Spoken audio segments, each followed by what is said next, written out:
Alright, here are 10 plus tips and tricks I wish I knew when I started Spectre Divide. Most people already know that you can place yourself and your Spectre with a left and right click when pulling up the map at the beginning of the match. But what a lot of people don't know is that at the start of the game, you can swap positions of your two characters by double tapping the perspective shift button. So whatever button you usually press to switch into your Spectre or your main character, double tap it at the beginning of the match during the buy phase to completely swap character places. It's kind of strange at first, but it's a quick way to reposition where the bomb is or which character is where in case you accidentally place your sniper and SMG characters in the wrong spot. I've mostly used this when I accidentally bring the bomb character up on top of a high area and I don't want to lose the bomb up there, so I double tap to swap back to the place where my other Spectre was, drop the bomb, double tap again to shift their positions back, and then I can pick up the bomb as my other character. The Spectre warning symbol that pops up is when someone is making noise within a radius of your Spectre, but something a lot of players don't know is that shift walking or aiming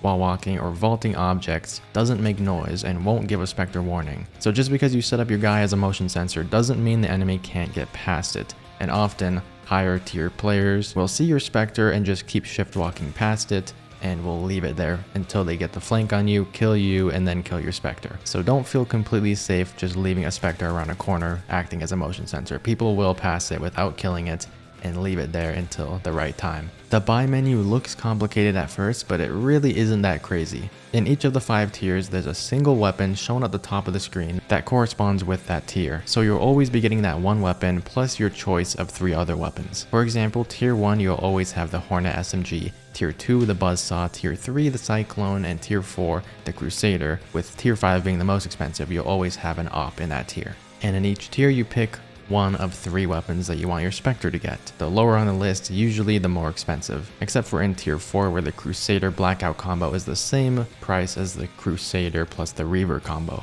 Just depends on which weapon you like more. I do hope they add a couple more options in the future, as I do really want a Harpy, which is the low tier sniper, combo with a shotgun. So far there's no combo like that. There's only Harpy and the Hornet or Harpy and the Buzzsaw. So you always get an SMG when buying that sniper. Number 4, aiming down sights has the same movement speed and complete noise reduction as pressing shift to walk. So oftentimes it's better to just ADS instead of walking, especially since you have full accuracy while aimed. But be careful when peeking corners, because this way you'll be coming out very slowly, even if you do already have your weapon up. And make sure to completely hug an object, go all the way up against it, and then press space. Make sure the vault icon is up so that you can vault an object instead of jumping and making noise. Something a lot of people should know is that the Zeus makes a completely different noise when it's halved. So if you hear this noise, it means that they're beginning the 7-second defuse, and if you hear this other noise, it means it's already been halved and it's only 3.5 seconds until it's defused. You can actually see grenade lineups semi-clearly on the map, so you know where your smokes will land and what they will block off. Same with grenades for post-plant lineups or clearing spots where you think a Spectre might be sitting. So while it's not 100% accurate and doesn't tell you the exact landing spot, it is pretty good for getting knowledge of where your nade might land. This is a really big one, and I recommend doing this early on, but always keep track of how many players have a Spectre up. When someone loses their Spectre, it does a lot for your team. Most high ground spots and even certain flanks like the nest on Metro or Heaven or the vents on Mill can't be entered unless they have a Spectre. This also means if you see an enemy on A, you know exactly where they are and don't have to be afraid of walking across the map or running across the map and setting off one of their motion sensor Spectres. Keeping track of Spectres will make you feel a lot safer roaming around the map and not having to check in high ground areas. It helps even more when facing certain sponsors like Morgan United,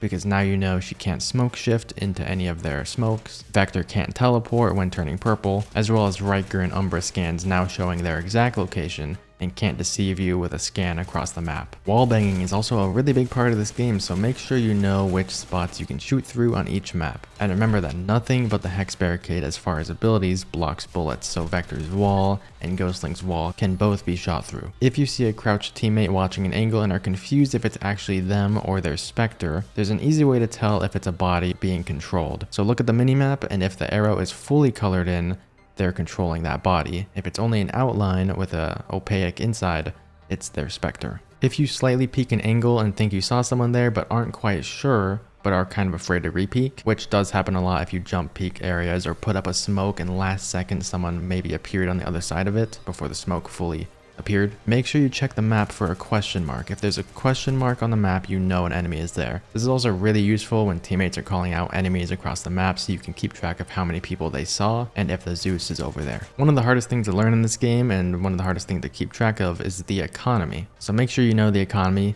because big armor will always cost you 900 unless of course you lose 3 rounds in a row, which in that case you'll get free armor. Your money will show up here as well as the minimum you'll have at the end of next round. So you can gauge what weapons you can buy if you lose. If teammates are requesting, you'll be able to see what they want up here and buy individual weapons for them. You can buy one half of their request and they can buy the other half if they have enough money. During rounds 4 through 7, an economy surge can happen, granting a bit of extra money if you win that round. If you win a round and have enough time to plant the Zeus, always do it, unless you have to go run and pick up someone's weapon, but it grants your team an extra 300 for each player. And you can always hit the pause button during a match to learn more about the economy. And most people that have been curious about this game and have watched any content on it or know anything about it usually know this last one, but it's a really good tip to know, so make sure you're doing it in a match. You can actually use your other body to plant or defuse the Zeus. You just hold down 4 to defuse, swap perspectives, and it'll keep on planting or defusing, and then you can guard your body while it's doing it. Very short honorable mention, the knife actually has a weird delay to it, where you can knife the air and then touch someone with the knife while it's still sticking out in your character, and it'll still do damage. Very weird. Never seen a game have something like this before. You don't have to be that accurate with your knife, I guess. You just knife the air and then you run towards the person with it out and it'll do damage to them. Anyways, that's it for my 10 tips. Let me know if you want to see a video for each individual sponsor, tips and tricks for them, and I'll see you guys in the next one.